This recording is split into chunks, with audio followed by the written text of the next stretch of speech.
दोस्तों, भारत एक ऐसा देश है जहां आपको हर तरह के ज्योग्राफिकल फीचर्स मिलेंगे, चाहे फिर वो हिल्स हो, माउंटेन्स हो, प्लेटूज हो, प्लेन्स हो, डेजर्ट हो, सी कोस्ट हो, वैलीज हो या फिर डेल्टाज हो। भारत में आपको सब कुछ मिलेगा।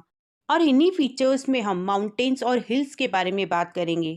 यानी आज के इस वीडियो में हम बात करने वाले हैं कुछ पर्वत श्रृंखलाओं के बारे में, साथ ही इन पर्वतों की श्रेणियां और चोटियों के बारे में भी जानेंगे। दोस्तों, अगर हम भारत के पर्वतों की बात करें तो पूरे भारत के 29.1% भूभाग पर पर्वत और पहाड़ियां हैं, जिनमें कुल भूभाग का 10.6% भूभाग पर्वतों से ढका हुआ है और वहीं 18.5% भूभाग पर पहाड़ियां हैं। और इन्हीं पर्वतों को हम दो भागों में बांटते हैं ताकि हमें समझने और याद करने में इजी हो जाए। तो पहला भाग या श्रृंखला है उत्तरी पर्वत श्रृंखला और दूसरा भाग है मध्य एवं दक्षिण भारत की पर्वत श्रृंखला। तो आज की इस वीडियो में हम उत्तरी पर्वत श्रृंखला के बारे में बात करेंगे और मध्य और दक्षिण भारत पर्वत श्रृंखला के बारे में हम नेक्स्ट वीडियो में बात करेंगे। तो उत्तरी पर्वत श्रृंखला भारत के उत्तरी सीमा पर स्थित हिमालय पर्वत युवा और विश्व का नया मोड़दार पर्वत है। हिमालय पर्वत की श्रेणी को आयु और नदियों के आधार पर समझा जा सकता है। अब यहाँ पर सवाल ये आता है कि पहाड़ियों और पर्वत में क्या अंतर है, क्योंकि जब तक हम पर्वत और पहाड़ियों का अंतर नहीं जान लेते तब तक हमें पर्वत और पहाड़ियों में अंतर क्या होता है ये समझ नहीं आएगा। तो देखो, पहाड़ या पर्वत वो है जो पृथ्वी की भू सतह पर प्राकृतिक रूप से ऊंचा उठा हुआ हिस्सा होता है, जो ज्यादातर असामान्य तरीके से उभरा हुआ होता है। पर्वत जो होते हैं ना, वो ज्यादातर एक लगातार समूह में होते हैं और ये समुद्र तल से कम 2000 फीट यानी 600 मीटर ऊंचे होते हैं। वहीं एक पहाड़ी आसपास की भूमि की तुलना में ऊंचा वो भाग होती है जिसकी ऊंचाई 2000 फीट से कम होती है। पहाड़ियां भी देखने में तो बिल्कुल पर्वत की जैसी होती है, लेकिन पहाड़ियां पर्वत से कम ऊंचाई की होती हैं। पहाड़ी जो होती है वो आसपास के मैदानी क्षेत्रों की तुलना में ऊंची होती है, लेकिन पहाड़ियों का क्षेत्रीय विस्तार कम होता है। और पहाड़ियों का निर्माण ग्लेशियर्स द्वारा जमा की गई मिट्टी, पर्वतों के अपरदन, घर्षण, टूट फूट, विस्फोट से होता है। तो यहाँ पर हम सीधे शब्दों में अब ये कह सकते हैं कि जो 2000 फीट से ज्यादा ऊंचे होते हैं वो पहाड़ या पर्वत होते हैं और जो 2000 फीट से कम होती है वो पहाड़ियाँ होती हैं। अब आपके समझ में आ गया होगा कि पहाड़ और पहाड़ियों में क्या अंतर है। तो अब हम बात करेंगे, इन्हीं पर्वतों को हमने दो भागों में बांटा था। तो पहला भाग था उत्तर पूर्वी पर्वत श्रृंखला और दूसरा था मध्य एवं दक्षिण भारत की पर्वत श्रृंखला। तो जैसा कि मैंने आपको बताया था कि इन पर्वत श्रेणियों को आयु और नदियों के आधार पर समझा जा सकता है। तो यहाँ पर हम सबसे पहले आयु के आधार पर समझेंगे और आयु के आधार पर हिमालय को तीन भागों में बांटा गया है। तो पहला भाग है महान हिमालय, जिसे ग्रेट हिमालय के नाम से भी जाना जाता है। दूसरा भाग है लघु या मध्य हिमालय और तीसरा भाग है शिवालिक हिमालय। तो चलिए हम सबसे पहले बात करते हैं महान हिमालय की। इसकी जो ऊंचाई है वो है 6100 मीटर। ये जो हिमालय श्रेणी है ये सबसे प्राचीन यानी पुरानी है।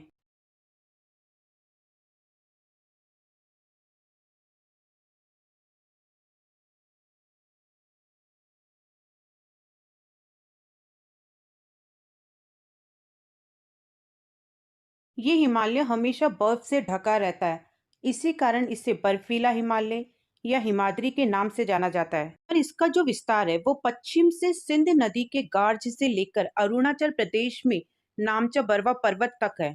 विश्व की ज्यादातर ऊंची चोटियां इसी पर्वत श्रृंखला में स्थित हैं, जैसे माउंट एवरेस्ट, जिसे नेपाल में सागरमाथा के नाम से जाना जाता है, जो इसकी सबसे ऊंची चोटी है, जिसकी ऊंचाई 8848 मीटर है।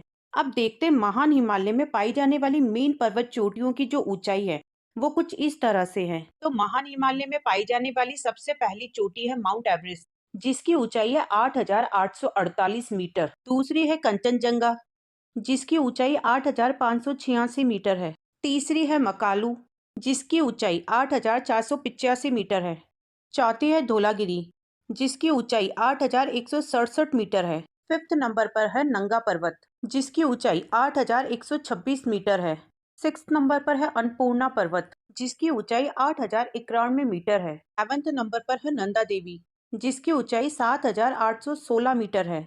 एट्थ नंबर पर है नामचा बारवा पर्वत, जिसकी ऊंचाई है 7782 मीटर। और लास्ट में है नाइन्थ नंबर पर केदारनाथ पर्वत, जिसकी ऊंचाई है 6940 मीटर।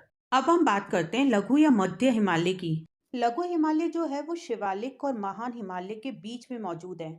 इसे लघु हिमालय श्रेणी की महाभारत श्रेणी या फिर हिमालय श्रेणी के नाम से भी जाना जाता है। इसका जो विस्तार है वो महान हिमालय के दक्षिण में है। ये पर्वत श्रेणी लगभग 50 किलोमीटर चौड़ी और 3000 से 4500 मीटर तक ऊंची है। लघु हिमालय और शिवालिक श्रेणी के बीच भारत के फेमस विजिटिंग प्लेस है, जैसे शिमला, मसूरी, चकराता, नैनीताल, रानीखेत और दार्जिलिंग।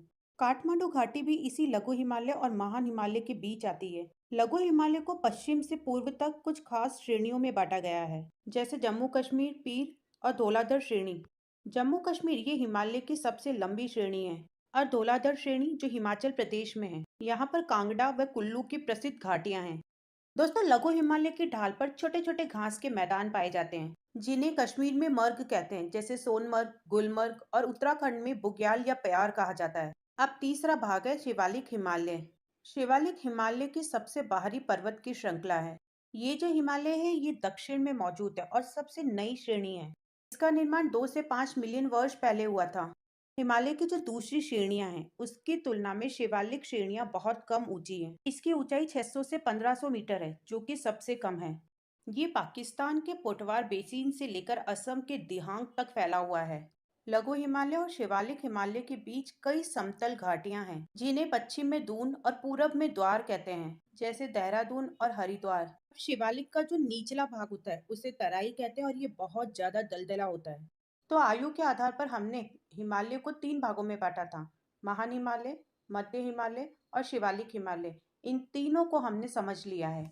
अब हम बात करेंगे नदियों के आधार पर। नदियों के आधार पर हिमालय को 4 भागों में बांटा गया है।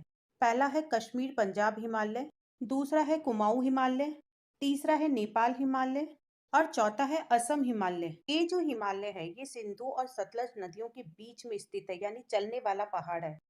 इस भाग का अधिकांश भाग इन्हीं 2 राज्यों में स्थित होने के कारण इसे जम्मू कश्मीर और हिमाचल हिमालय भी कहा जाता है। ये 560 किलोमीटर में फैला हुआ है, और इस हिमालय के प्रमुख श्रेणियों में लद्दाख, पीर पंजाल, धौलाधर और जास्कर शामिल है। यानी ये हिमालय कश्मीर, लद्दाख और हिमाचल प्रदेश में ज्यादा फैला हुआ है। इस हिमालय का जो क्षेत्र है, जो चौड़ाई है, वो दूसरे हिमालयों की तुलना में बहुत ज्यादा है। यानी इस हिमालय का जो क्षेत्र है वो सबसे ज्यादा चौड़ा क्षेत्र है। अब हम बात करते हैं इस हिमालय की, यानी कश्मीर पंजाब हिमालय की प्रमुख श्रेणियों की। तो कश्मीर पंजाब हिमालय की 5 प्रमुख श्रेणियां हैं। पहली है काराकोरम पर्वत श्रेणी, दूसरी है लद्दाख पर्वत श्रेणी, तीसरी है जास्कर पर्वत श्रेणी, चौथी है पीर पंजाल पर्वत श्रेणी, और पांचवी है धौलाधर पर्वत श्रेणी। तो अब बात करते हैं पहली पर्वत श्रेणी काराकोरम पर्वत के बारे में। इसे कृष्णागिरी भी कहते हैं, और साथ ही इसे उच्च एशिया की रीढ़ की हड्डी भी कहा जाता है। तो किस पर्वत को उच्च एशिया की रीढ़ की हड्डी कहा जाता है? काराकोरम पर्वत श्रृंखला को उच्च एशिया की रीढ़ की हड्डी कहा जाता है। काराकोरम पर्वत जो है वो पामीर से पूरब की ओर लगभग 800 किलोमीटर तक फैली हुई है। अब आप सोच रहे होंगे कि ये पामीर क्या है। तो देखो, भारत के नॉर्थ में, भारत से बाहर अगर हम लद्दाख से ऊपर की तरफ जाते हैं तो हमें एक पामीर की गांठ मिलेगी, जिसे हम पामीर की ग्रंथि या पामीर का पठार कहते हैं। पामीर मध्य एशिया में स्थित एक प्रमुख पठार और पर्वत श्रृंखला है, जिसका निर्माण हिमालय, तियन शान, काराकोरम, कुनलुन और हिंदू कुश श्रृंखलाओं के संगम से हुआ है। पामीर जो है वो विश्व के सबसे ऊंचे पहाड़ों में से एक है। इसीलिए इसे 18वीं सदी से विश्व के छत यानी रूप ऑफ द वर्ल्ड कहा जाता है। इसके अलावा इसे इसके चीनी नाम कॉन्गलिंग के नाम से भी जाना जाता है, और यहाँ पर उगने वाले जंगली प्याज के नाम पर इसे प्याजी पर्वत भी कहा जाता है। इसी पामीर से उत्तर की ओर थानशान, पूरब की ओर कुनलुन और काराकोरम, दक्षिण पूरब की ओर हिमालय और पश्चिम की ओर हिंदू कुश पर्वत श्रेणी है। और ये जो पर्वत श्रेणी है ये भूवैज्ञानिक रूप से सक्रिय क्षेत्रों में से एक है, क्योंकि इस विशाल पर्वत श्रृंखला का निर्माण 40 से 50 मिलियन वर्ष पहले हुआ था। क्योंकि यहाँ पर प्लेटों की गति से संचालित 2 बड़े महाद्वीप भारत और यूरेशिया आकर टकराए थे। अब इतनी सी बात तो अपने भी समझ में आती है कि जब 2 बड़ी प्लेटें आपस में टकराएंगी तो वहां पर अंदर ही अंदर वैज्ञानिक गतिविधि भी कुछ ज्यादा ही होगी, और यही वजह है कि ये जगह सबसे ज्यादा सक्रिय रहती है। अच्छा, अब इसी के पास में विश्व का दूसरा सबसे बड़ा पर्वत या सबसे बड़ी चोटी भी मौजूद है, जिसका नाम है केटू। अब ये जो केटू का नाम है ये ब्रिटिश भारत के महान त्रिकोणमितीय सर्वेक्षण के जरिए वहां पर जो मौजूद नोटेशंस थे उनसे लिया गया था। थॉमस मॉन्टगोमेरी ने काराकोरम का पहला सर्वेक्षण हरमुख पर्वत से किया था और दो सबसे मेन चोटियों का रेखा चित्र बनाया, जिन्हें उन्होंने K1 और K2 का लेबल दिया। तो यहाँ पर K का अर्थ है काराकोरम। ये भारत की पहली और विश्व के दूसरे नंबर की सबसे ऊंची चोटी है, जिसकी ऊंचाई 8,611 मीटर है। K2 को गार्डविन ऑस्टीन के नाम से भी जाना जाता है। अब दूसरी जो पर्वत श्रेणी है वो है लद्दाख पर्वत श्रेणी। ये जो श्रेणी है ना, ये विश्व की सबसे तेज ढाल वाली चोटी है और रागपोशी भी इसी का पार्ट है। लद्दाख पर्वत श्रेणी काराकोरम और जास्कर पर्वत श्रेणी के बीच में स्थित है। ये एक तरफ से श्योक नदी और दूसरी तरफ से सिंधु नदी से बंधी हुई है। लद्दाख पर्वत श्रेणी जो है ना, वो ट्रांस हिमालय की 4 श्रेणियों में से एक है। अब बाकी की जो 3 श्रेणियां हैं, उसमें काराकोरम, जास्कर और कैलाश है। तो इन चारों श्रेणियों को ट्रांस हिमालय कहा जाता है। इसकी जो ऊंचाई है वो लगभग 6000 मीटर और लंबाई 370 किलोमीटर है। अब इसके बाद आती है तीसरी श्रेणी, जास्कर पर्वत श्रेणी। तो दोस्तों, मैंने अभी आपको बताया था कि लद्दाख श्रेणी जो है वो काराकोरम और जास्कर पर्वत श्रेणी के बीच में स्थित है और इसी लद्दाख और जास्कर पर्वत श्रेणी के बीच से सिंधु नदी बहती है। तो अब सिंधु नदी जो है वो कौन से दो पर्वत श्रेणी के बीच से होकर गुजरती है? लद्दाख और जास्कर के बीच से होकर गुजरती है। अब चौथी श्रेणी आती है पीर पंजाल पर्वत श्रेणी। ये हिमालय की सबसे लंबी पर्वत श्रेणी है, यानी ये हिमालय का ही एक भाग है। इसी के साथ इसे पूर्वी या पूर्वांचल पहाड़ियों के रूप में भी जाना जाता है, या फिर हम इसे इस तरीके से भी कह सकते हैं कि पीर पंजाल श्रेणी का दूसरा नाम पूर्वांचल पहाड़ियां हैं।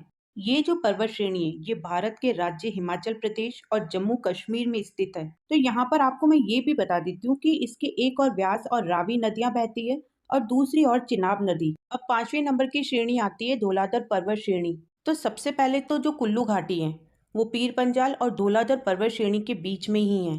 धौलाधर श्रेणी शब्द धोला, धोला का अर्थ बिल्कुल शुद्ध, स्पष्ट, निर्मल और धार का अर्थ है रेंज। इसे मध्य हिमालय भी कहा जाता है। धौलाधर पर्वत श्रृंखला जो है वो भारतीय मैदानी इलाकों से लेकर हिमाचल प्रदेश राज्य के कांगड़ा जिले और मंडी जिले के उत्तर तक फैला हुआ है। ये धर्मशाला हिमाचल प्रदेश के कांगड़ा जिले का मुख्यालय है, जो कांगड़ा घाटी के ऊपर दक्षिणी किनारे पर स्थित है, जो इसे चंबा से अलग करती है। धौलाधर पर्वत की जो ऊंचाई है वो 3500 मीटर से लेकर 6000 मीटर तक है। इस पर्वत श्रृंखला की सबसे ऊंची चोटी हनुमान टीबा या सफेद पर्वत है। तो अब आपके समझ में आ गया होगा कि ये जो 5 पर्वत श्रेणियां हैं जो कश्मीर पंजाब हिमालय क्षेत्र के अंदर आती है। तो पहली है काराकोरम पर्वत श्रेणी, दूसरी है लद्दाख पर्वत श्रेणी, तीसरी है जास्कर पर्वत श्रेणी, चौथी है पीर पंजाल पर्वत श्रेणी और पांचवी है धौलाधर पर्वत श्रेणी। तो अब आगे देखते हैं कि नदियों के आधार पर हमने हिमालय को 4 भागों में बांटा था। पहला था कश्मीर पंजाब हिमालय, जो कि हम पढ़ चुके हैं। इसी के बाद नदियों के आधार पर दूसरा पार्ट जो है वो है कुमाऊं हिमालय। कुमाऊं हिमालय जो है वो हिमालय पर्वत श्रृंखला के 4 क्षैतिज विभाजनों में से एक है। सतलज नदी से काली नदी के बीच फैली लगभग 200 मील यानी 320 किलोमीटर लंबी हिमालय श्रृंखला को ही कुमाऊं हिमालय कहा जाता है। मतलब ये कि सतलज नदी और काली नदी के बीच का जो हिस्सा है वो कुमाऊं हिमालय के रूप में जाना जाता है। इसके साथ ही इसे गढ़वाल हिमालय भी कहा जाता है। उत्तराखंड तथा हिमालय प्रदेश में मौजूद इस पर्वत श्रृंखला के पूरब में नेपाल हिमालय और पश्चिम में कश्मीर हिमालय स्थित है। मतलब ये कि कुमाऊं हिमालय जो है वो नेपाल के उत्तर पश्चिम में उत्तराखंड राज्य में स्थित है। और अगर अब हम इसे नदियों के आधार पर देखें तो नेपाल हिमालय काली नदी और तीस्ता नदी के बीच में स्थित है। कुमाऊं हिमालय की सबसे ऊंची चोटी का नाम है नंदा देवी, जो 7817 मीटर ऊंची है। और यहीं पर केदारनाथ, बद्रीनाथ, गंगोत्री व यमुनोत्री हैं। और इसके साथ साथ ही कुछ खास नदियां जैसे गंगा, रामगंगा और यमुना भी यहीं से निकलती है। तीस्ता और ब्रह्मपुत्र नदियों के बीच के क्षेत्र को असम हिमालय के रूप में जाना जाता है। कुमाऊं हिमालय में जो लघु हिमालय का प्रतिनिधित्व है वो मसूरी और नाग टिबा पर्वतमाला के द्वारा किया जाता है। अब तीसरे नंबर पर आता है नेपाल हिमालय। ये जो नेपाल हिमालय है ये काली नदी से तीस्ता नदी के बीच करीब 800 किलोमीटर लंबी दूरी में फैला हुआ है। नेपाल हिमालय की सबसे ऊंची चोटी माउंट एवरेस्ट है। इसे नेपाल में सागर माथा के नाम से जाना जाता है, जिसकी ऊंचाई 8,848 मीटर है।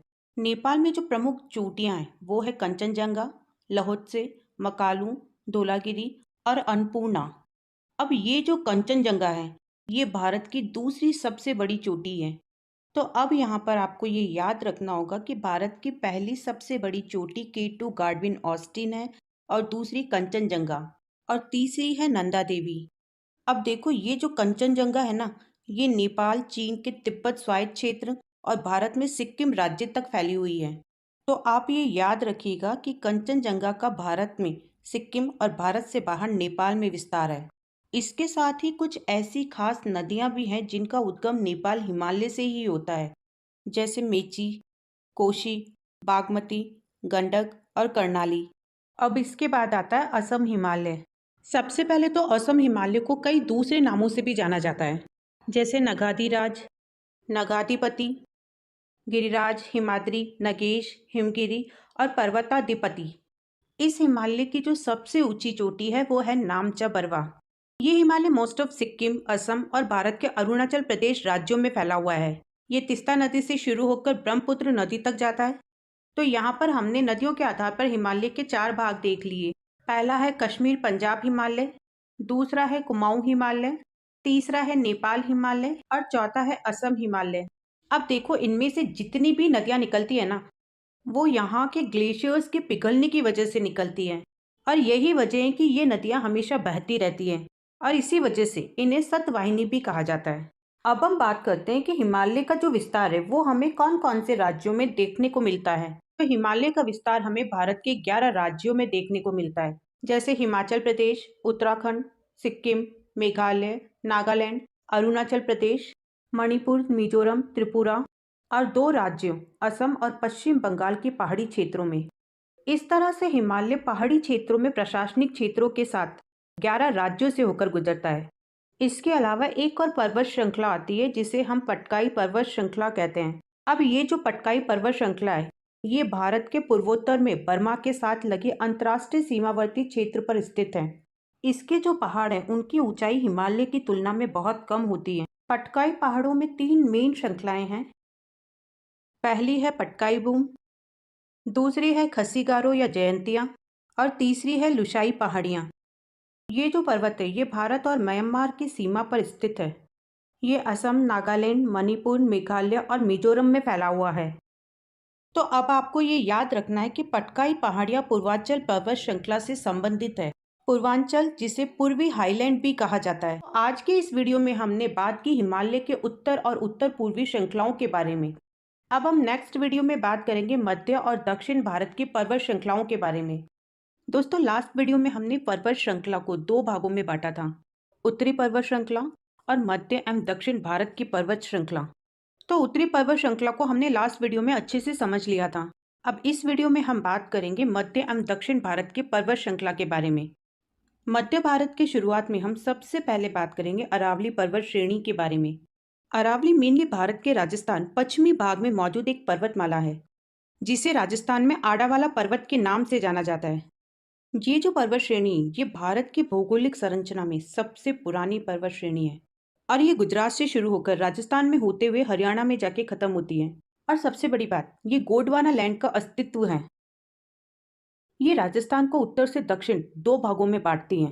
पहला भाग है सांबर सिरोही पर्वतमाला और दूसरा भाग है सांबर खेतड़ी पर्वतमाला।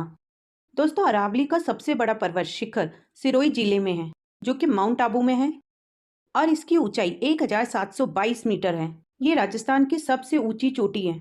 इस पर्वत श्रृंखला की जो आयु है वो 570 मिलियन वर्ष है। इस अरावली पर्वत श्रृंखला का करीब 80% भाग राजस्थान में है। यहाँ तक कि दिल्ली में जो राष्ट्रपति भवन है वो भी इसी अरावली के पार्ट रायसीना की पहाड़ी पर बना हुआ है। इसके बाद सेकंड नंबर पर आती है विंध्याचल पर्वत श्रेणी। ये मध्य भारत की सबसे प्रमुख श्रेणी है। ये गुजरात, मध्य प्रदेश, उत्तर प्रदेश, बिहार और झारखंड में फैली हुई है। ये जो पर्वतमाला है ये उत्तर भारत को दक्षिण भारत से अलग करती है। ये मध्य प्रदेश और उत्तर प्रदेश के कुछ हिस्सों में फैली हुई है और इसी फैले हुए भाग को भारनेर की पहाड़ियां कहा जाता है।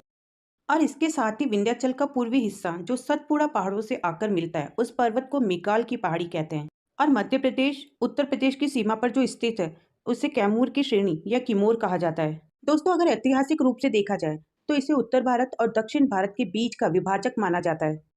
झारखंड में भी विंध्याचल पर्वत श्रृंखला का कुछ हिस्सा पाया जाता है, जिसे पारसनाथ की पहाड़ियों के नाम से जाना जाता है। और इसी पारसनाथ की पहाड़ी पर एक जैन मंदिर है, इसलिए इसे जैन मंदिर की पहाड़ी भी कहते हैं। इसकी जो लंबाई है वो 1365 मीटर है। अब देखो, यहीं से शुरू होते दक्कन के पठार, यानी हमारी मध्य दक्षिण भारत की तीसरी पर्वत श्रृंखला।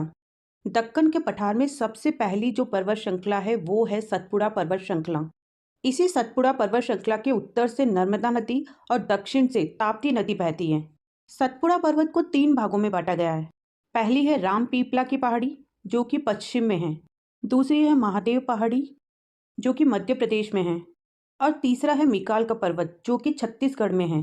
तो दक्कन का जो पठार है वो सतपुड़ा, महादेव और मिकाल श्रृंखला से लेकर नीलगिरी पर्वत के बीच में स्थित है।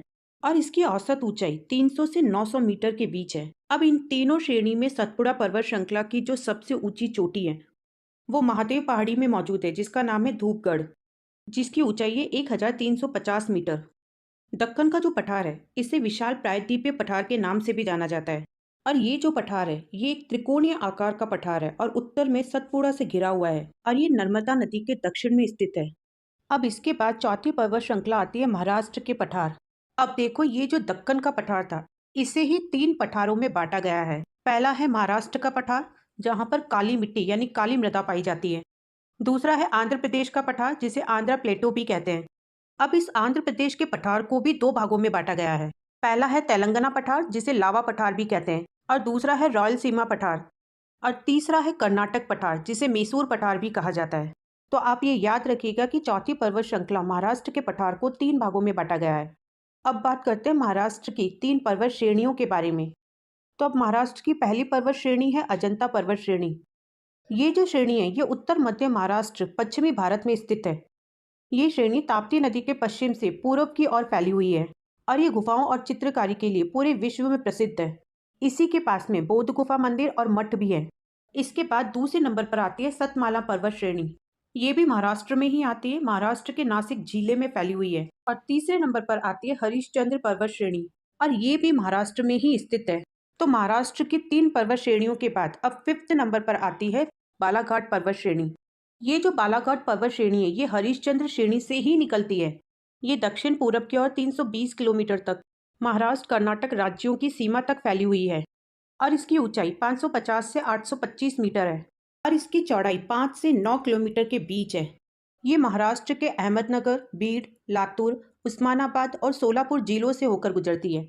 ये श्रेणी उत्तर में गोदावरी नदी के बेसिन को दक्षिण में भीमा नदी के बेसिन से अलग करती है। मतलब ये कि इसके एक तरफ उत्तर में गोदावरी और एक तरफ दक्षिण में भीमा नदी बहती है। इसके बाद छठे नंबर पर आती है नल्ला मलाई पर्वत श्रेणी।